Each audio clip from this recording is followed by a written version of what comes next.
Chief executive دستک media group senior صحافی سعد اللہ خٹک جن بوتھ جیپ یا جیب کے امیدوار کے عنوان سے اپنے کالم میں لکھتے ہیں کہ ایک وقت تھا جب ہماری اسٹیبلشمنٹ کسی پروجیکٹ کو پایہ تکمیل تک پہنچاتی اور سال ہر سال گزر جانے کے بعد بات شروع ہو جاتی کہ اسٹیبلشمنٹ نے یہ کیا نہیں کیا۔ بے خبر عوام کو قبر تک پتہ نہ چلتا اور باخبر لوگ تقسیم ہو جاتے تھے۔ عوام کیا متاثرین اور مستفیدین کو بھی یقین سے پتہ نہ چلتا کہ یہ جو ہوا کیسے ہوا، کس نے کیا، کیوں کیا۔ لیکن اب پروجیکٹ شروع ہونے سے پہلے چھمی گوئیاں شروع ہو جاتی ہیں۔ میں اب بھی دعوے اور ثبوت کے ساتھ نہیں کہہ سکتا کہ یہ جو انکشافات اور بحث مباحثے ہو رہے ہوتے ہیں ان میں کتنی سچائی ہوتی ہے، لیکن ماضی قریب کے کچھ ناکام تجربات چیخ چیخ کر حقیقت ہونے کے اعلانات کرتے ہیں اور موجودہ واپسی جو فی الحال جوئی شیر لانے کے مترادف دکھائی دیتی ہے بھی تشت ازبام ہونے کے اشارے دے رہی ہے۔ ضلع کرک بھی گو کی دکھائی نہیں دے رہا لیکن وطن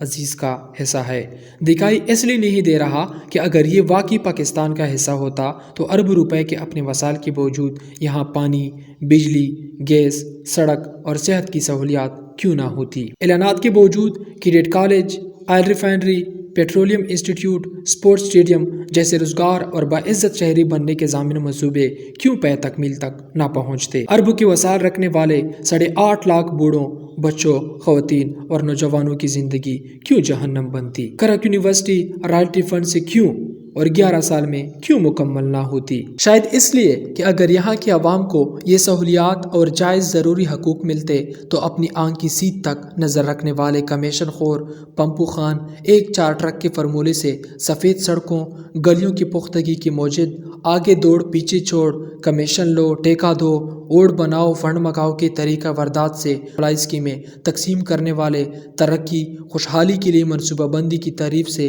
نا آشنا اور ڈگڈگی کے ساتھ بندر نچانے کے اہل مداری عالی تعلیم یافتہ سیاسی بونے ہمارے وزیر مشیر انقلابی لیڈر نہ بنتے۔ شاید میں بھیڑ بکریوں سے مشابہ اشرف المخلوقات کی درد میں اپنی موضوع سے ذرا دور چلا گیا۔ واپس آ کر بتاتا چلوں کہ ان حالات کے ذمہ دار کوئی کارکردگی نہ رکھنے والے امیدوار، سیاسی پارٹیاں اب سرکاری اور جن بوتھ جیپ کے منظور نظر ہونے کا دعویٰ کر کے عوام کو بیوقوف بنا رہے ہیں اور یہ کہہ کر ووٹ کا حق جتا رہے ہیں کہ اس بار ہمیں سلیکٹ کیا گیا ہے، آپ ووٹ دیں یا نہ دیں، ہم آپ کے مستقبل قریب کے حکمران ہیں۔ اور ان میں سے کچھ دعویٰ کر رہے ہیں ہم سلیکٹڈ ہیں نہیں، لیکن زکوٹا فلاح بڑے جن سے بات کر چکے ہیں، جلد سرکاری امیدوار بن جائیں گے۔ اور دلچسپ بات یہ ہے کہ ان میں کچھ ایسے امیدوار بھی ہیں جن کے جیبوں پر ماضی میں جعلی جنات ہاتھ بھی صاف کر چکے ہیں لیکن پھر بھی جن بوتھ کے امیدوار بننے پر بضد ہیں۔ پچھلے دنوں ہمیں